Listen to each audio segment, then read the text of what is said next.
Hello, good evening, greetings and salutations.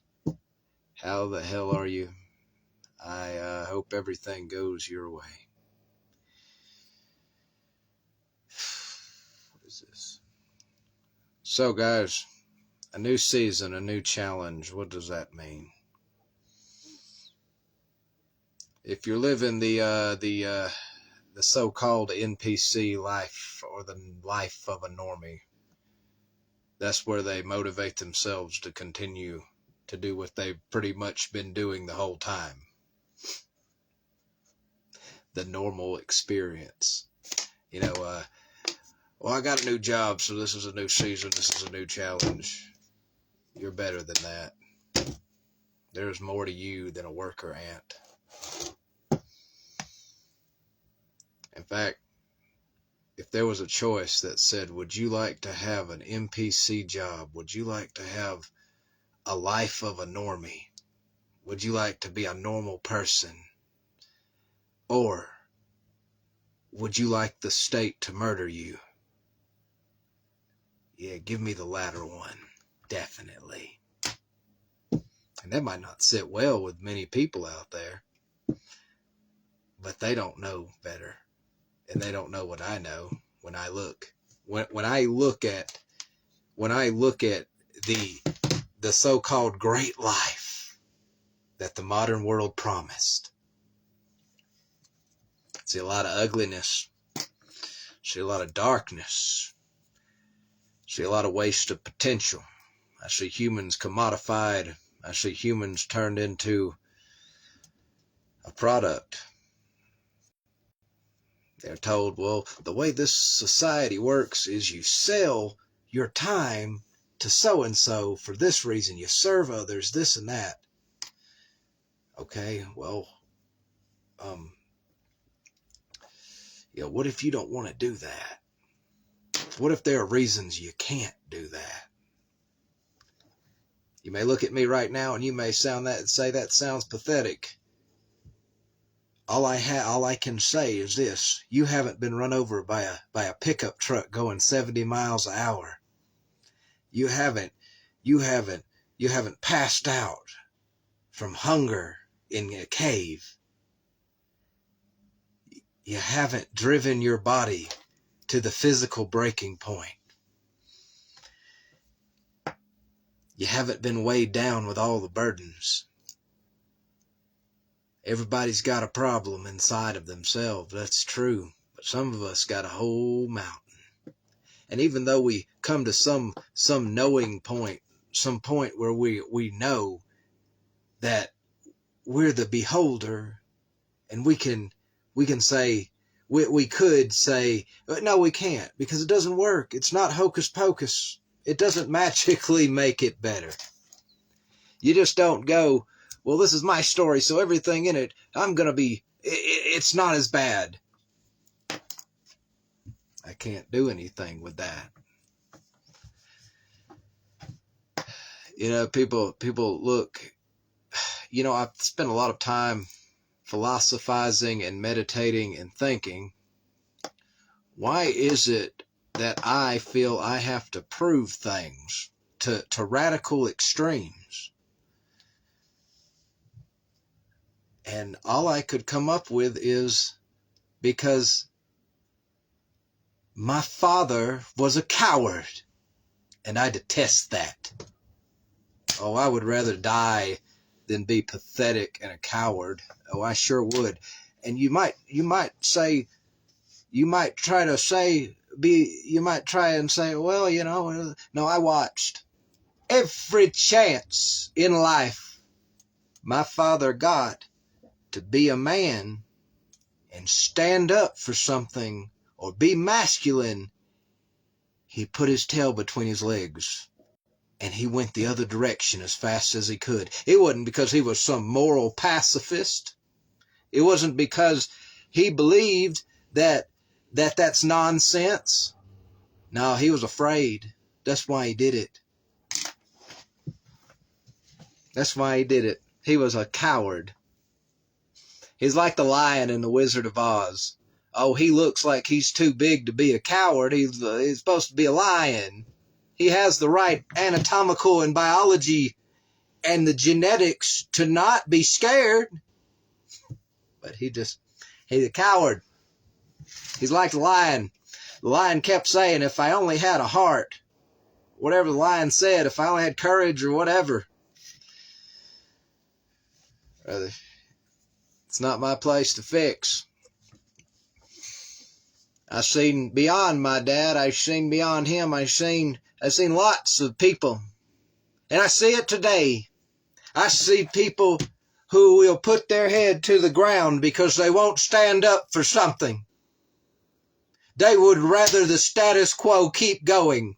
They would rather be cowards than stand up.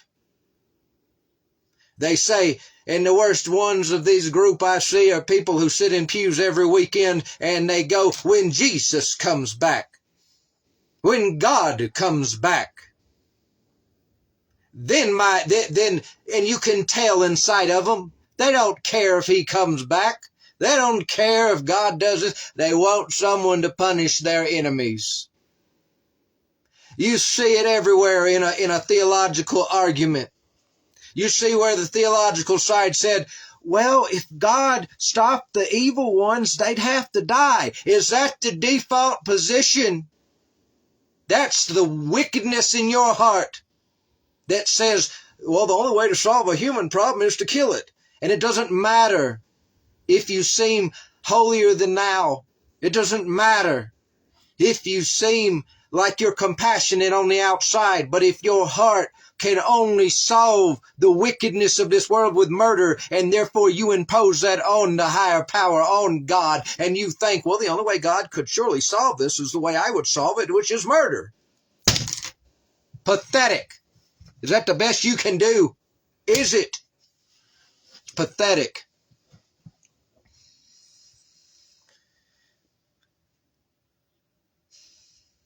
People say, well, what about free will? Well, some of us said, well, I give my free will up. I give my life to you. And other people turn around and say, that's not what that means.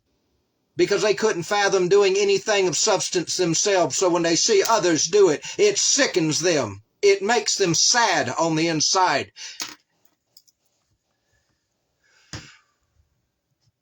Tell you something. Let me tell you something.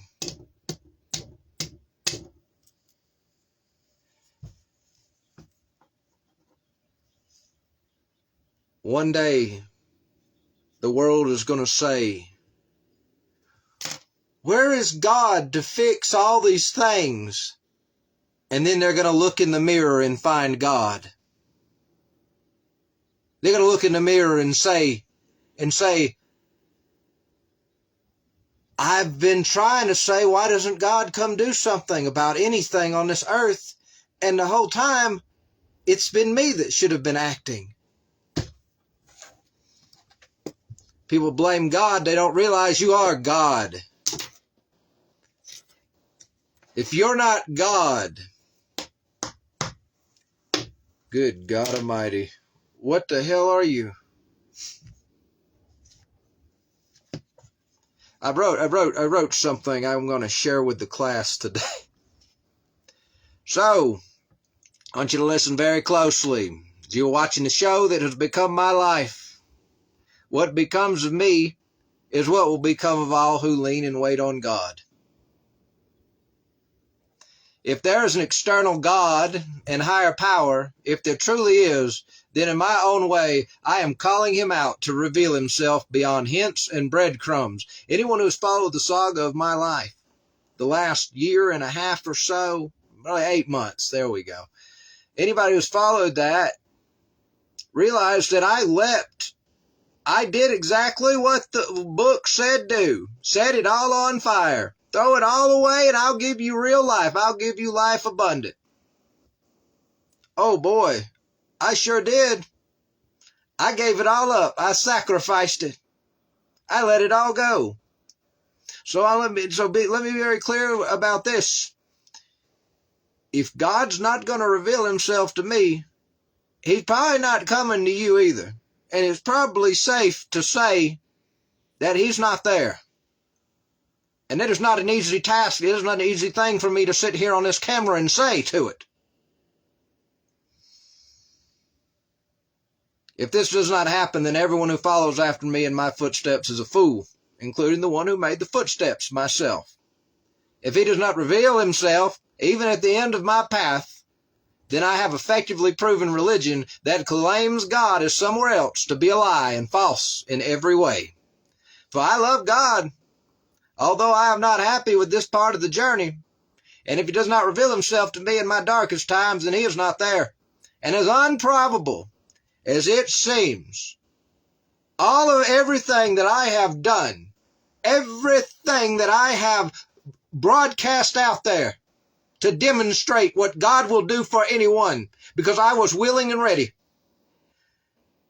it will have been proven to all have been in my head. Job cried out to defend himself and asked why. But I stand in Nevada and I call out, show yourself and give me a reason to believe.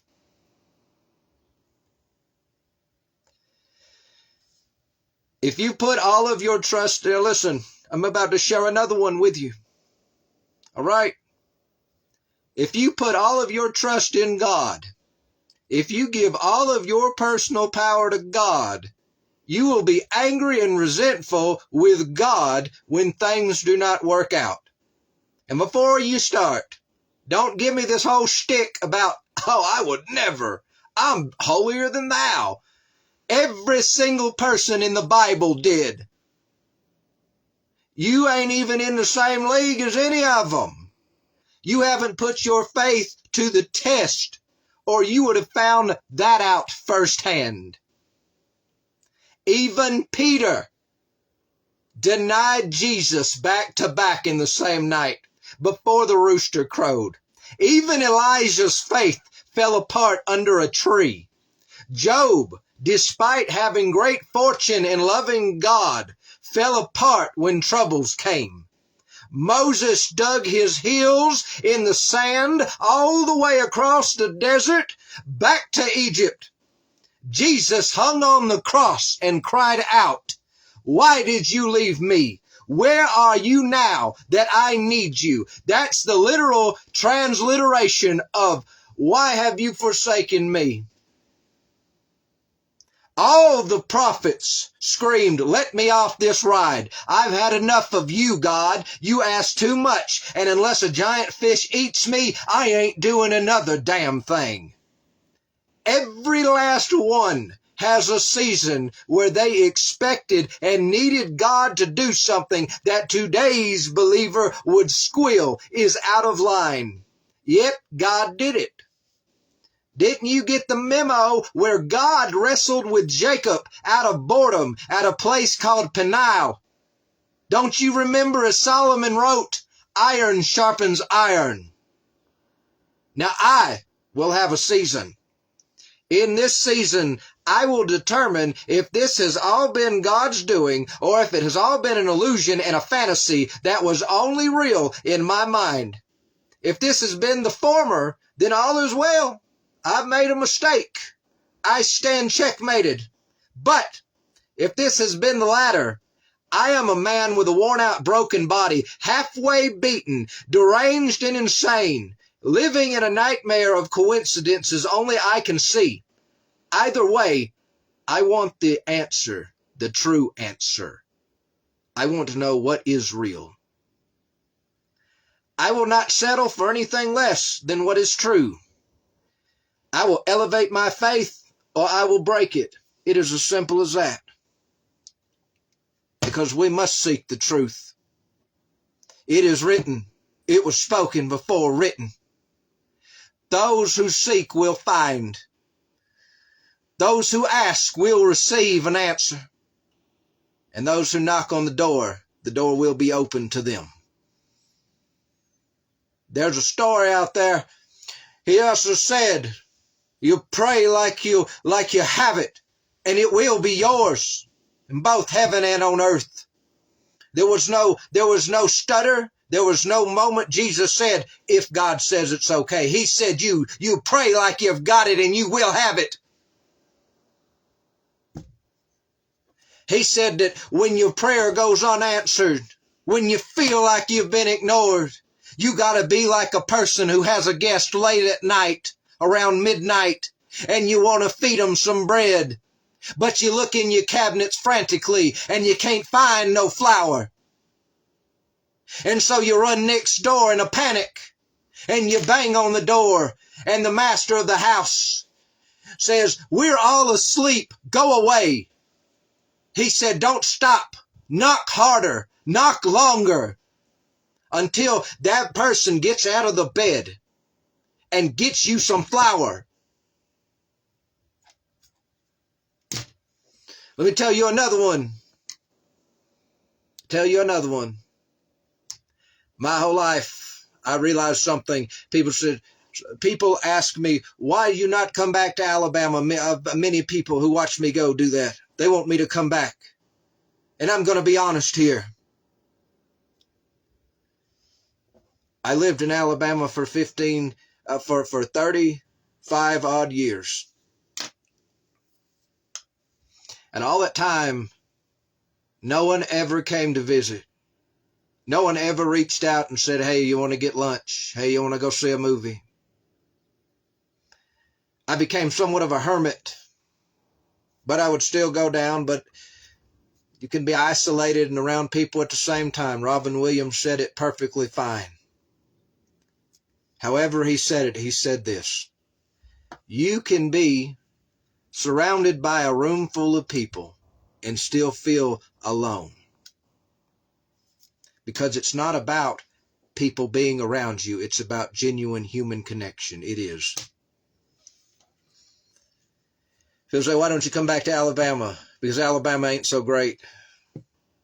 I don't know if people believe me whenever I say this, but I'm going to keep saying it because it's true.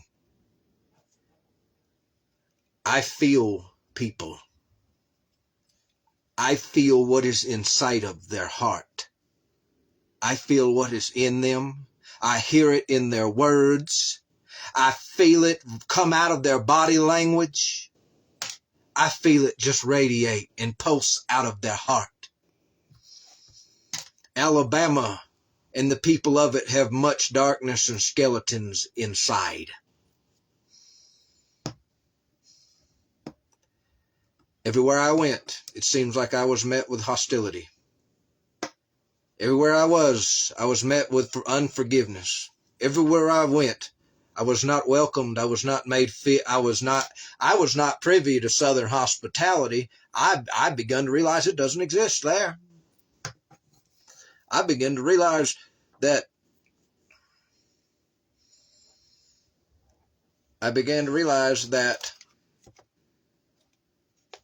Alabamians need help. You cannot question anyone there without there becoming a tense moment. Even the most innocent question asked. And I can only speculate that their parents were strict tyrants. And they said things, and they basically said, "You don't question." And this manifests as adults where you can't ask a question without there being tense. You can't exist around people like that. That state is rampant with mental illness. That state is rampant with uncaring politicians running it, people who want authority over the population, seek high offices and positions of power, yet they lack the heart to be a servant of the people.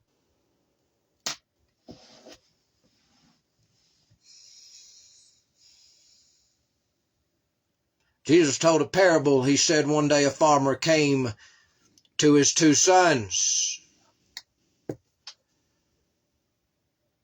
He said one day he come to his two sons. And he said to son one, Son, I need your help. Will you go out in the field and work the field for me today? And the first son said, "No, absolutely not. I don't want no part of that." But later went out and did the work and did something through action. Then the father went to the second son and said, son, I need your help desperately. He said the same thing to that one he said to the first one. He said, son, I need your help. Will you go out in the field, please, and help me? And the second one said, yeah, Dad, I love you. I'll do it all. Yeah, I'll do anything for you. The dad walked away and the son never went out there and did anything. The second one was superficial. The second one might have thought he was doing something good by being nice. And yeah, I'd do anything but do nothing. The first one was rough around the edges and said, no, I have no part of that. Nope. But did it.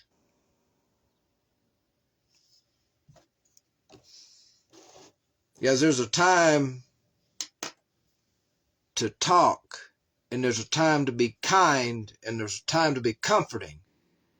But without action, without legitimate action behind it, it's meaningless. It doesn't mean anything. It doesn't do anything. At best, it's a reliever for 5 seconds. At worst, the person then starts to lean on the kind one, and when they ask for something, get nothing. Leaves the person even more beat up before the kind words were spoken.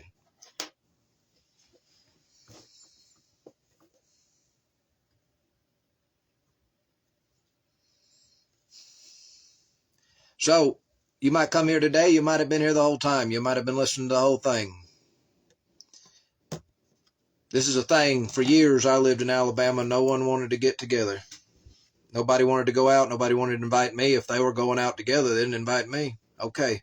So, however it may have come to be, it came to be that I left Alabama, and all of a sudden, something triggered them. Something moved them. Like, that's amazing that people build these mental worlds inside of themselves. Those aren't real. They're not real. They're not real. And those worlds are so dependent on people not doing anything different than what they're accustomed to seeing those people do. Because then it starts bothering them. So what they do is, what a lot of people have done in my direction is say, is like, tried to stop me at first. Then they try to beg me to come back. It has nothing to do that I moved that bothers anyone. It has I have nothing to do with it. That's inside. And it is hard to admit that it's inside sometimes, because we want to so use this physical body, and we want to so do whatever we can to try and get somebody to alter something outside of ourselves. And I just fail to see, if we weren't like going out, if we weren't like hanging out on a regular basis, I want anyone here who may think that to ask themselves, why does it bother me he left? I wasn't doing nothing with him. That's what I want. I want you to find that answer inside.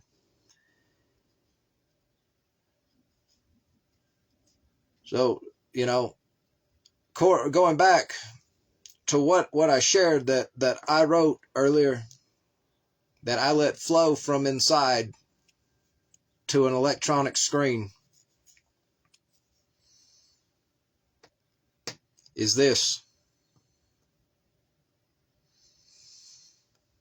I detest people who are weekend warriors. And what does that mean, religiously or spiritually? I showed up on Sunday morning. I hung out in a pew, but I do nothing beyond that. And they defend their laziness. They say, well, Jesus already did. I don't have to do anything. I bet your ass goes to work to feed yourself too. Despite Jesus said, look what God does for the birds, the bees, the trees, and the animals, and everything in between. How much more he will do for you, because he loves people more than he loves them.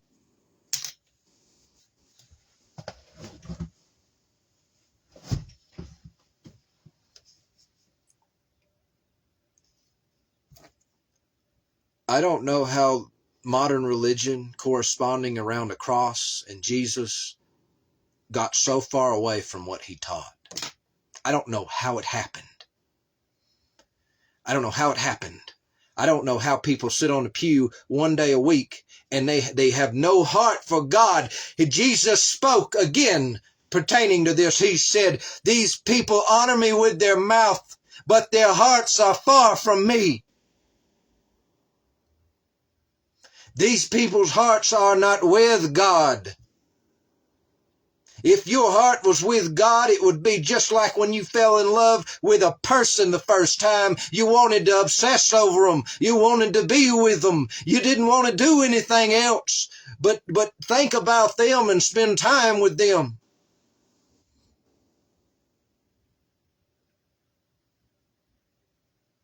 These people honor me with their mouth, but their hearts are far from me.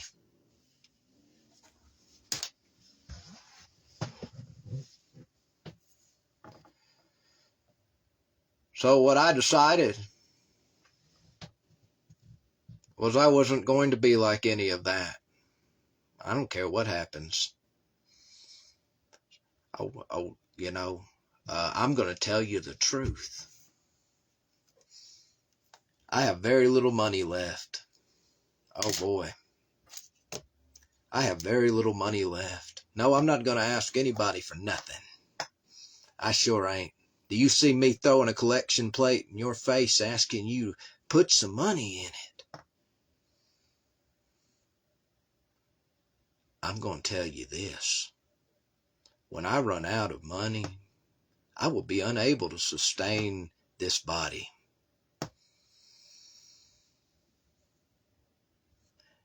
Now, one of two things is going to happen. This body is going to die, or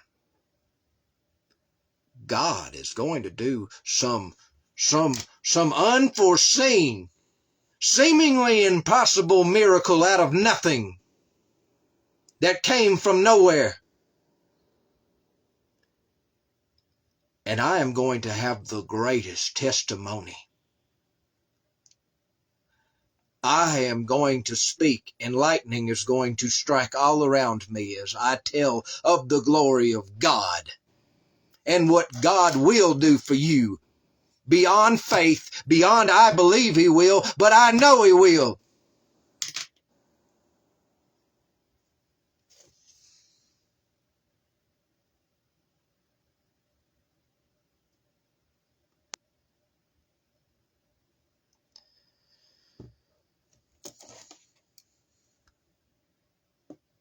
Because if He doesn't,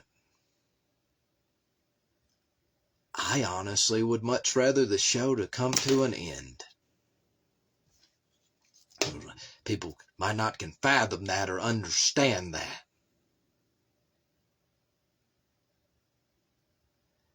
Let me put it very clearly.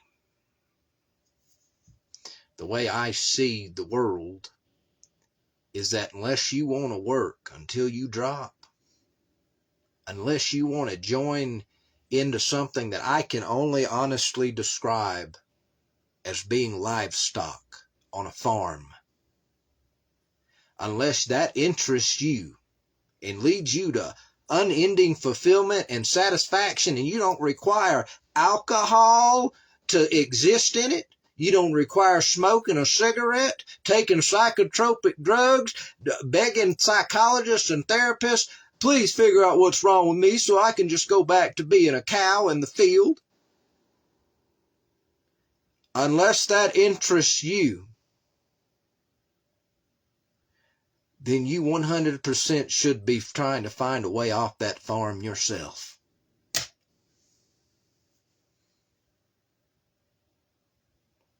Because I, for one, would rather die than live like that. Oh, people can't fathom. Oh, well, you're not supposed to want to die. Nobody said anyone wants to die. But looking at what I see at this moment, I damn sure don't want to live. People can't fathom, well, why would you want to live? Why would you want to die? That's supposed to happen if there's persecution. or if you're on a battlefield. Well, here we are. I can think of no greater battlefield than the one we are living in. Because this is a spiritual battlefield. And I am willing to give my life to prove a point.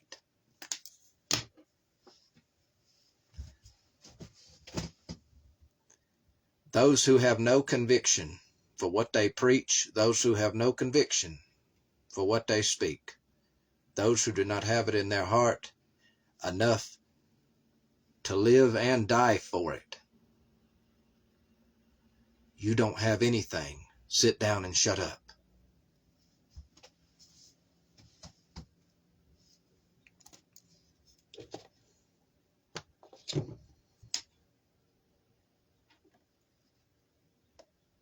I will not tap out. I will die here in the desert. I will die if that's what happens. I will starve. I will die destitute. I will die before I tap out and give anyone the satisfaction of saving their inner world. I have come to awaken you. I have come to wake you up. I have come to yank you right out of a dream you were dreaming. Because if it bothered you that I left, but at the same time, you didn't actually have me in your life in a physical way, you've just been dreaming this whole time. It's time to wake up. It's time to wake up and realize my whole world is like this. I've been living inside of a dream this whole time. I didn't even know I was asleep with my eyes wide open.